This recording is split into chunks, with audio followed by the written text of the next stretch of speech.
Hello, everyone, and welcome back to another episode of Blame It on the Stars, where we give you an inside look on what's going on in the universe so you can blame your problems on the stars. It is Jade here. And it's Kara.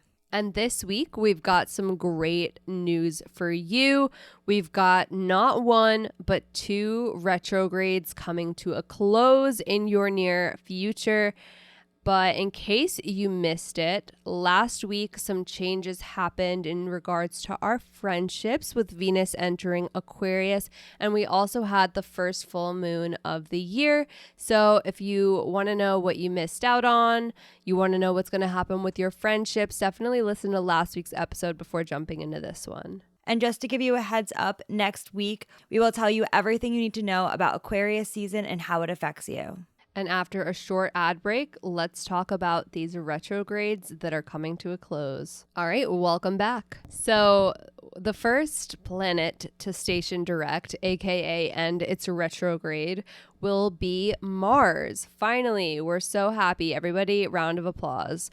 Mars stations direct in the sign of Gemini on January 12th. This happens at 3:56 p.m. Eastern Standard Time. Per usual, the date and time are from the website astroseek.com. What do you need to know? Your motivation is back on track. You might find how this kind of affects you is your energy levels get a little bit higher again. And if you find that you're much more curious to learn new things, you want to start new hobbies, maybe you find that you're ready to tackle your boredom and find some new activities to participate in, maybe some new books to read to stimulate your mind. That is definitely to be expected. During this time, it's going to be a lot easier to take action and get things done and work towards your goals. If you did set some New Year's resolutions, then after Mars is direct and Mercury, which we will talk about in just a moment, that would be like the best time to really get started on working towards those goals. You also might find that you're a little bit more focused and more intentional as you're getting things done. And in case you're wondering, like, why is your motivation back? So Mars is the planet of motivation, and it was retrograde since October 30th, the day before Halloween of 2022. And retrogrades bring our energy inwards. So for a lot of time, we found that we didn't really have as much motivation. We were paying a lot more attention to where our energy is going, how we're directing our energy, and we also probably felt very frustrated during this time. So now that Mars retrograde is over and Mars is able to move normally, you might find that the opposite happens. Now the energy's back, it's easier to assert yourself and to get the ball rolling. But something you might not know is if that Mars retrograde energy is lingering, maybe you're not jumping back into action as fast as you had hoped. That is because we do still have post shadow for quite some time. Mars retrograde post shadow doesn't end until March 15th. And if you're wondering how long we have Mars in Gemini, you have Mars in Gemini until March 25th because that is the day that Mars will enter Cancer. So enjoy the next 2 months of Mars in Gemini. Certain signs will be more affected than others. If you have Gemini, Sagittarius, Virgo, or Pisces placements, then you're definitely going to feel a shift in the energy.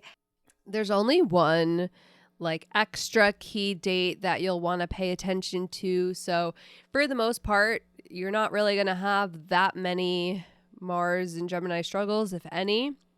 The only one to look out for is quite far from now. It's on March 14th. We have Mars square Neptune. And my advice for March 14th, even though it's far away from now, is just be mindful of misdirected anger. Neptune is a very confusing energy, so you might just feel a little confused this day. Something to keep in mind is that we will feel this energy leading up to it for a little while because Mars is the slowest moving planet of all the inner planets, and Neptune is an outer planet. So you will probably feel this energy for a little while before and leading up to March 14th. So the next good thing that happens isn't for a week, but we wanted to talk about it now because, as you heard earlier, next week is Aquarius season, and we didn't want to overshadow the Aquarius season episode. So theoretically, this does happen next week, but I'm sure you'll want to know about it in advance anyway, which is Mercury retrograde ending. This happens on January 18th at 8:12 a.m. Eastern Standard Time. What you need to know. Communication is back on track. So for a while, we were dealing with Mercury retrograde, which was making us a little bit more nostalgic. The classic Mercury retrograde things were happening, things going wrong, packages going missing, delays on orders and shipments, just all of the classic Mercury retrograde things. But you'll find that moving forward after January 18th, things get a little bit better as Mercury's back on track. How this will affect you, though, in terms of your communication is we're back in that Mercury and Capricorn energy.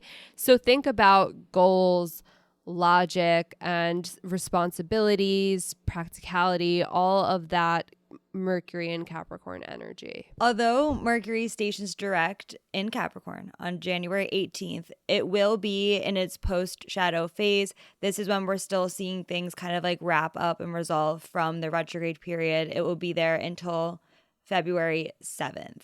Another thing to know, though, about this Mercury in Capricorn is we did have Mercury in Capricorn back in Sagittarius season.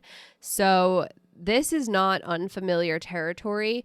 What thoughts came up and what themes came up during Mercury direct in Capricorn the first round, you did just revisit during the retrograde. Now that Mercury is back on track between January 18th and February 11th, because that's the day that Mercury enters Aquarius, this is a great time for you to recorrect or apply the lessons that maybe you had learned during the retrograde. Certain signs will be more affected than others by this. If you have Capricorn, Cancer, Aries, or Libra placements, then you will see a significant change in your thinking and communication once Mercury goes direct. Now, what are the key dates you'll need to know while Mercury is in Capricorn for the second time?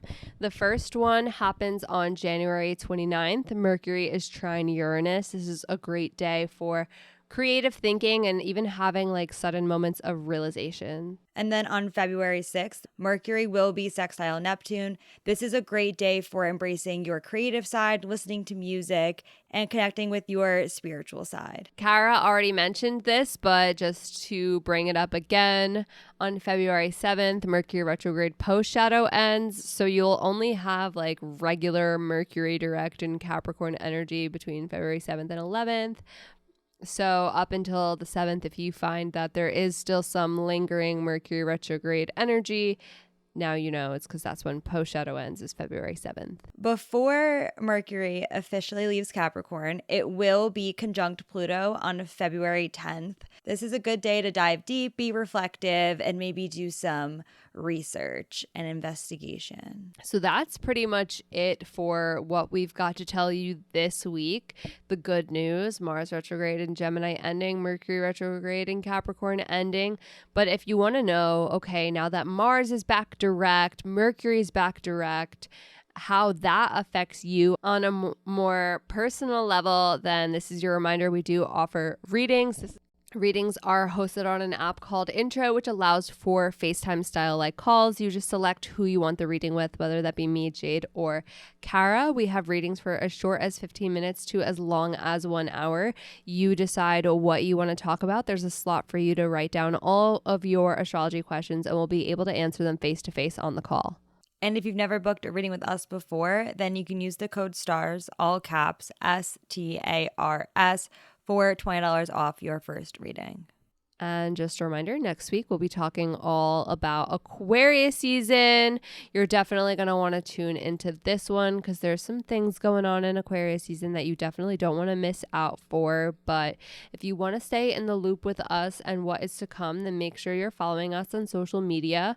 We are on TikTok, Instagram, and YouTube at BLME The Stars.